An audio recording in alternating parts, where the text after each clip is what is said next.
الله الرحمن الرحيم الحمد لله نحمده ونستعينه ونستغفره ونؤمن به ونتوكل عليه ونعوذ بالله من شرور أنفسنا ومن سيئات أعمالنا من يهده الله فلا مضل له ومن يضلله فلا هادي له ونشهد أن لا إله إلا الله وحده لا شريك له ونشهد أن سيدنا ومولانا محمدا عبده ورسوله أما بعد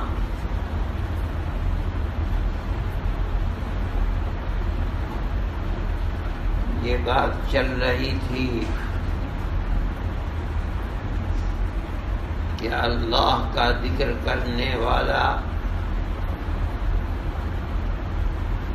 اپنے مقصد میں کس طرح کامیاب ہو سکتا ہے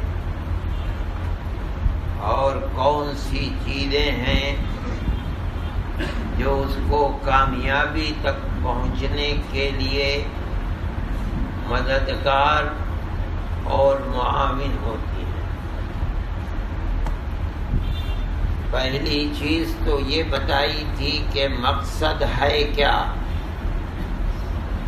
یہ چیز ضروری ہے، کام کرنے والے کے سامنے اگر اپنے کام کا کوئی مقصد نہیں ہے اور اس مقصد کی کوئی اہمیت نہیں ہے تو کبھی وہ اس کام کے لیے محنت نہیں کرے گا۔ جان جوکھوں میں ڈالنا، محنت کرنا، دن اور رات کو ایک کر دینا، یہ جبھی ہوگا جب آدمی کے سامنے کوئی مقصد ہو اور اس مقصد کی قیمت ہو۔ اگر مقصد ہی نہیں تو کوئی محنت بھی نہیں کرے گا۔ ہے مقصد لیکن بالکل بیکار ہے، اس کی کوئی قیمت نہیں ہے، اس کے لیے کوئی محنت نہیں ہوگی۔ محنت جب ہی ہوگی جب مقصد اور اہمیت رکھنے والا مقصد ہو۔ بچے پڑھائی میں محنت کرتے ہیں، ایک شہر سے دوسرے شہر میں، یہاں سے پڑھنے کے بعد امریکہ جاتے ہیں، برطانیہ جاتے ہیں، گھر دربار کو چھوڑتے ہیں اور بہتر سے بہتر نمبرات لے کر آتے ہیں۔ ان کے سامنے ایک مقصد ہے، ان کو ڈاکٹر بننا ہے، ان کو بڑا انجینئر بننا ہے، ان کو پروفیسر بننا ہے، ایڈوکیٹ بننا ہے، اور وہ جانتے ہیں کہ اس میں اتنے لاکھ روپے تنخواہ ملتی ہے، اور ایڈوکیٹ اگر کامیاب ہو گیا میں تو 50 لاکھ روپے مہینے میں کماؤں گا، یہ کروں گا۔ اس کے لیے جان جوکھوں میں ڈالے رہتے ہیں۔ ایک مقصد ہے اور مقصد بھی قیمتی مقصد ہے، ورنہ کوئی محنت نہیں ہوگی۔ ذکر کرنے والے کے سامنے اگر وہ مقصد ہے اور وہ اس مقصد کی اہمیت کو سمجھتا ہے تو وہ ذکر میں محنت کرے گا، پابندی کرے گا۔ اگر مقصد ہی نہیں تو پابندی کیسے ہوگی؟ اب آدمی کہتا ہے کہ پابندی نہیں ہوتی ہے، اس کا مطلب ہے کہ سارے جہان سے رشتے کو توڑ کر صرف ایک اللہ سے رشتے کو جوڑنا۔ یا تو یہ مقصد اس کے سامنے نہیں، یا اس مقصد کی قیمت نہیں ہے۔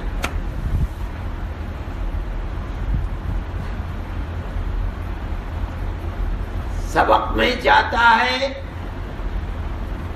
پابندی کے ساتھ پڑھاتا ہے، اس کا مقصد ہے پابندی نہیں کرے گا تنخواہ کٹ جائے گی،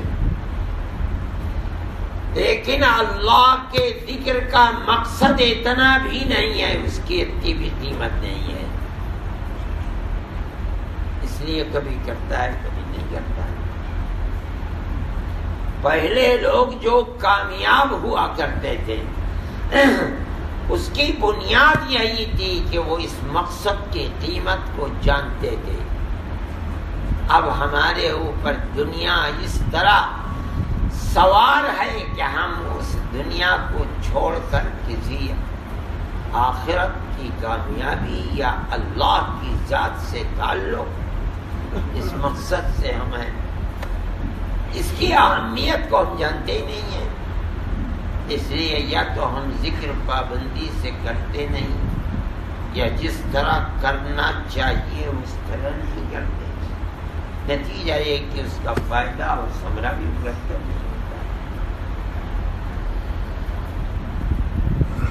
کل بتایا گیا تھا کہ کامیابی کے لیے جب تک دل اور دماغ حاضر نہیں ہوگا، اس کے معنی کو ذہن میں رکھ کر لا الہ کا مطلب کیا ہے اور الا اللہ کا مطلب کیا ہے، اگر ہر ضرب کے اندر اور ہر نفی کے اندر اس مقصد اور اس کی اہمیت کو ذہن اور دل میں رکھنے والا ہوگا، پھر دیکھیے یہ ذکر اس طرح سوال ہو جائے گا کہ اگر چھوڑنا بھی چاہے گا تو چھوڑ نہیں پائے گا۔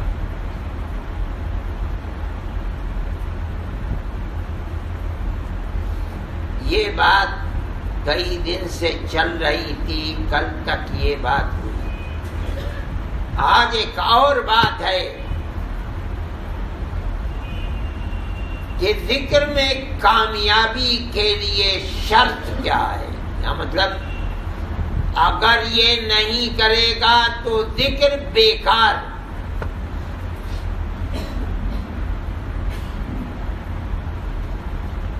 وہاں ایک شرط ہے اور وہ شرط اتنی مضبوط ہے کہ آدمی کبھی بھی اس سے غافل ہو کر کے کنارے پر نہیں لگا سکتا۔ وہ کیا ہے؟ ساری دنیا کے اندر کوئی مومن اس وقت تک عبادت میں، اللہ کے ذکر میں، اللہ سے تعلق میں کامیاب نہیں ہو سکتا جب تک قرآن اور حدیث کو اپنا امام نہ بنائے۔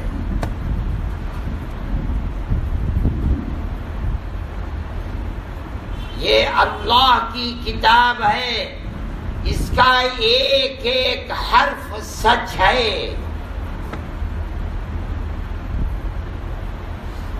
اللہ نے اپنی اس کتاب میں جس چیز کا حکم دیا، مجھے اپنی زندگی میں اس کو اتارنا ہے، جس چیز سے روکا ہے مجھے اپنی زندگی کو اس سے پاک کرنا ہے۔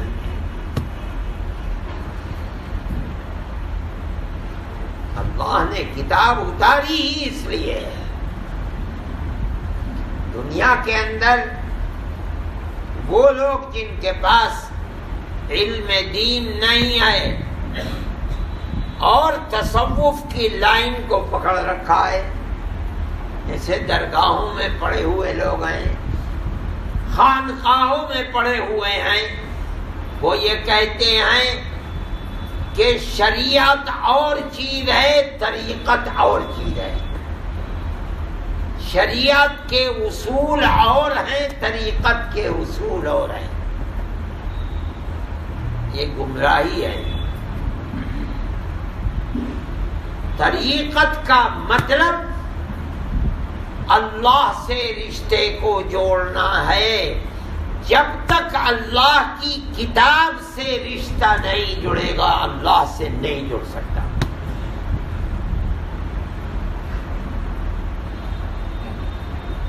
اللہ کی کتاب تو اللہ کی رسی ہے.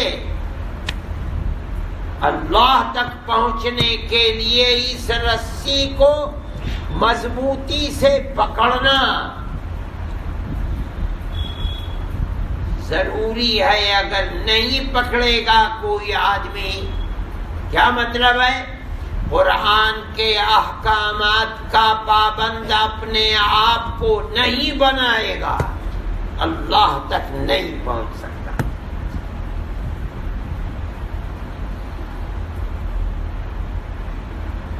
نبی کریم علیہ الصلوۃ والسلام کے بارے میں پوچھا گیا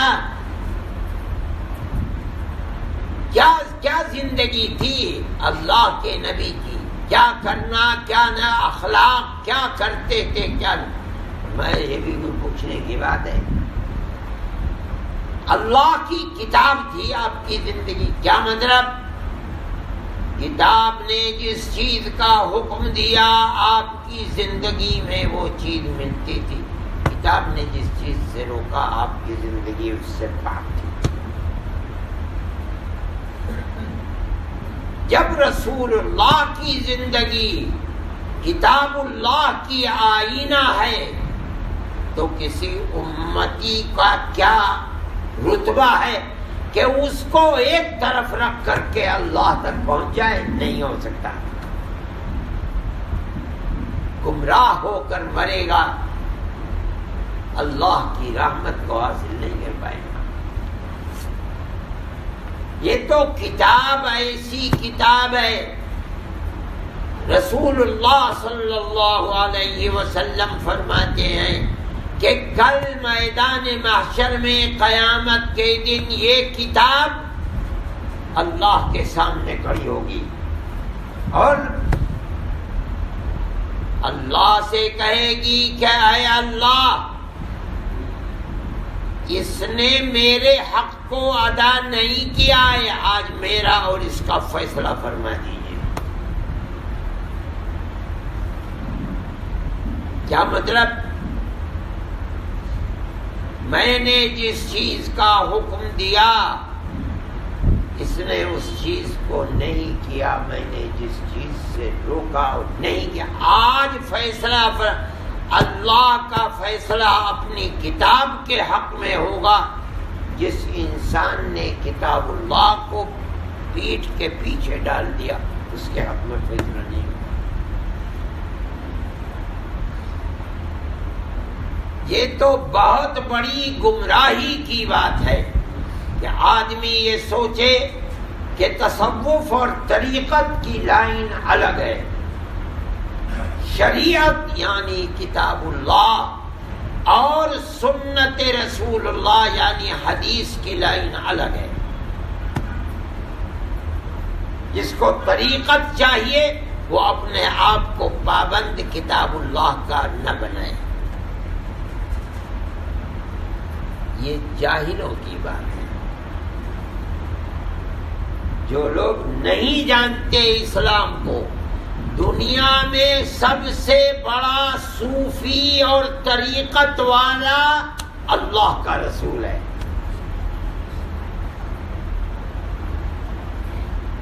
راتوں کو اٹھ کر قرآن کی تلاوت اس طرح کرنا کہ پیر سوج جاتے تھے، ورم کس لیے؟ اللہ کی کتاب کو کیوں اتارا گیا؟ یہ تو بہت بڑا الزام ہے کہ اللہ کا رسول صوفیوں کا امام اور یہ کہا جائے کہ کتاب اللہ کا پابند نہیں تھا. یہ تو بڑا الزام ہے. ہمارے اکابر رحمہم اللہ، ان کا ایک امتیاز تھا، بہت بڑے صوفی تھے اپنے وقت کے، کتب، اور اس کے ساتھ ساتھ ان کی زندگی اللہ اور رسول اللہ کی زندگی کہ بالکل اللہ کی کتاب اور رسول اللہ کی زندگی کے مطابق تھی. یہ ان کا امتیاز تھا. مجال ہے جو سنت کے خلاف کوئی کام ان کی زندگی کے اندر ہو، اور دنیا یہ جانتی تھی کہ اس آدمی کی زندگی سنت کے مطابق ہے، اور اتنا یقین تھا کہ جب کسی کام کو کرتے دیکھ لیا تو وہ یہ نہیں پوچھتا تھا کسی سے دلیل کیا ہے. دیکھ لیا کرتے ہوئے دل مطمئن ہو گیا کہ سنت یہی ہے.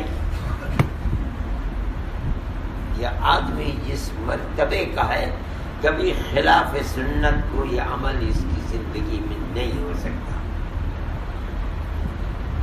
ہمارے اکابر رحمہ اللہ کا امتیاز یہ ہے. دنیا بہک رہی ہے، بھٹک رہی ہے. کوئی کہتا ہے کہ میں 5 نمازیں نہیں پڑھتا ہوں. یہ طریقت کا اصول نہیں ہے، یہ شریعت کا ہے. کوئی کہتا ہے میں تو یہاں نماز نہیں پڑھتا ہوں، میں تو 5 نمازیں کعبے میں جا کے پڑھتا ہوں. تمہارے ساتھ کیا پڑھوں نماز؟ ہندوستان میں ایسے بھی پیر ہیں، آج بھی ہیں. یہ شیطنت ہے. کتاب اللہ کتاب ہدایت ہے. جن کے دلوں میں اللہ کا خوف ہے ان کی ہدایت کے لیے اتری ہے، اتاری گئی ہے. کتاب اللہ کو پیٹھ کے پیچھے ڈال کر کسی کو ہدایت اللہ کی رحمت تک نہیں مل سکتی.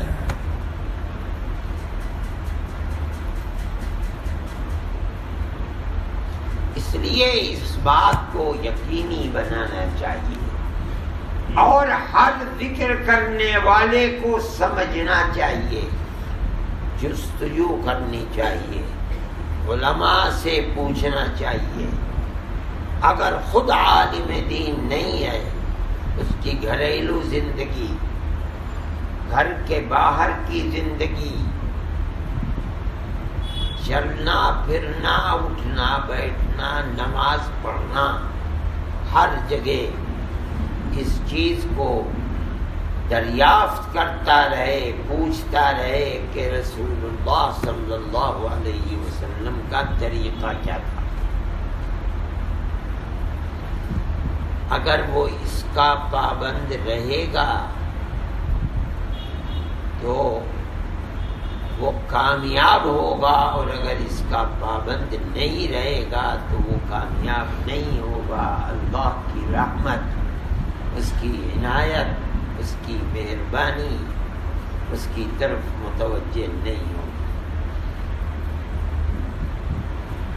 قرآن اللہ کی کتاب ہے. حدیث رسول اللہ جس کو کہا جاتا ہے حدیث، یہ در حقیقت اسی اللہ کی کتاب کی تشریح و تفسیر ہے. سارا دین انہی 2 چیزوں کے اندر ہے.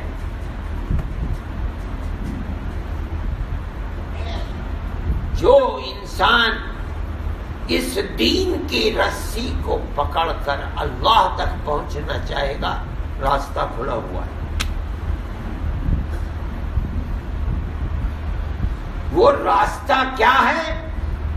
جس کا حکم دیا اس کو سینے سے لگایا جائے، جس سے روکا ہے اس سے زندگی کو پاک کیا جائے. اگر ایسا کیا جائے گا، اللہ کی رحمت ذکر کرنے والے کی طرف متوجہ ہوگی. یہ اللہ کی طرف قدم بڑھائے گا تو یہ نہیں ہو سکتا کہ اللہ اس کو جھٹک دے، بلکہ اللہ کی رحمت اس کی طرف لٹکے گی.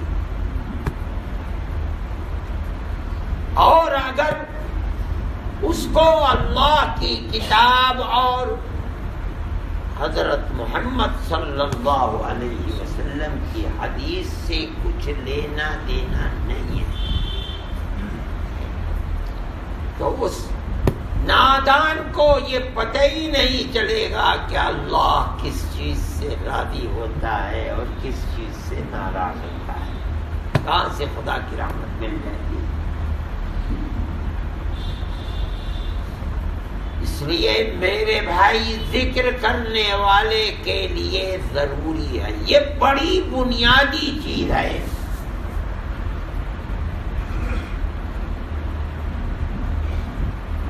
یہ ضروری چیز ہے، بغیر اس کے ذکر آدمی کتنا ہی کرے، اگر اللہ کی کتاب اور رسول اللہ کی حدیث سے تعلق نہیں رکھتا، اس کے احکامات کو نہیں مانتا، تو وہ زمین و آسمان میں جو چاہے کر لے ذکر کے نام پر، کبھی اللہ تک پہنچ نہیں سکتا۔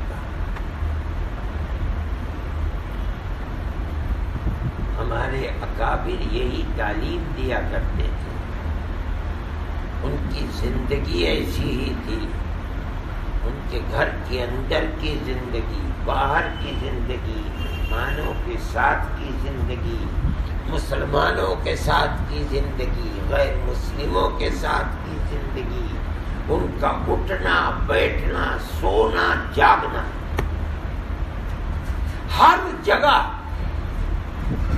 وہ چیز ملتی تھی کہ اللہ اور رسول اللہ نے کیا فرمایا اور رسول اللہ کی زندگی کیسی تھی۔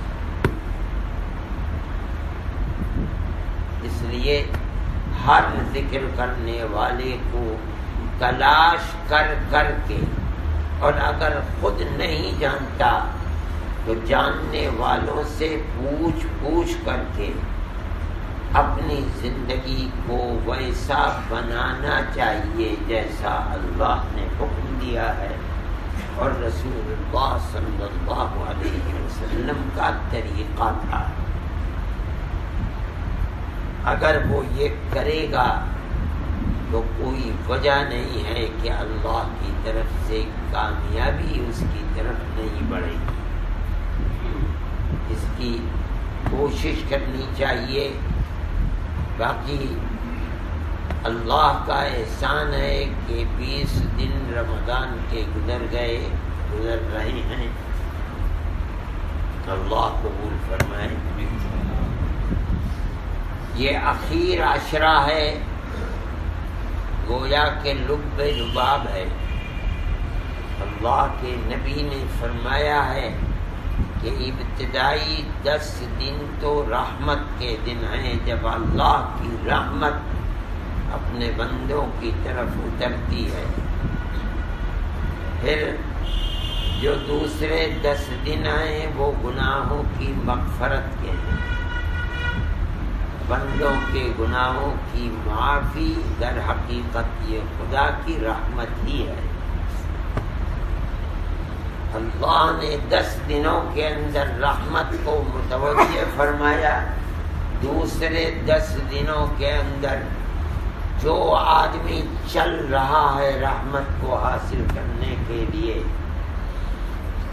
آخرت سے ڈرتا ہے، اس کے گناہوں کی مغفرت۔ اور فرماتے ہیں کہ تیسرا عشرہ تو انتہائی درجے کی رحمت کا ہے اللہ کی۔ اس میں تو یوں سمجھو کہ اللہ اپنے بندوں کو جہنم سے آزاد کر دیتا ہے۔ اب جو آج کی مغرب کے بعد سے جو عشرہ شروع ہو رہا ہے وہ وہی ہے جس کو حدیث میں فرمایا عتق من النار، جہنم کی آگ سے آزادی۔ اس کے دن اور اس کی راتیں، پھر راتوں کے اندر خاص طریقے پر پاک راتیں 21، 23، 25، 27 اور 29 رات۔ یہ گویا کہ رمضان کا لب لباب ہے، اس لیے ان دنوں میں اہتمام کے ساتھ قرآن پڑھنے کا، تسبیح پڑھنے کا اہتمام، اور راتوں کو اٹھ کر اللہ کے سامنے رو دھو کر کے اپنے آپ کو جہنم سے آزاد کرانے کا اہتمام کرنا چاہیے۔ اللہ ہم سب کی مغفرت فرمائے اور ہمیں عمل صالح کی توفیق عطا فرمائے، اور جو بھی ٹوٹی پھوٹی محنت ہے اللہ اس کو قبول فرما کر ہمیں اپنے عذاب اور جہنم سے آزاد فرمائے۔ صلی اللہ تعالی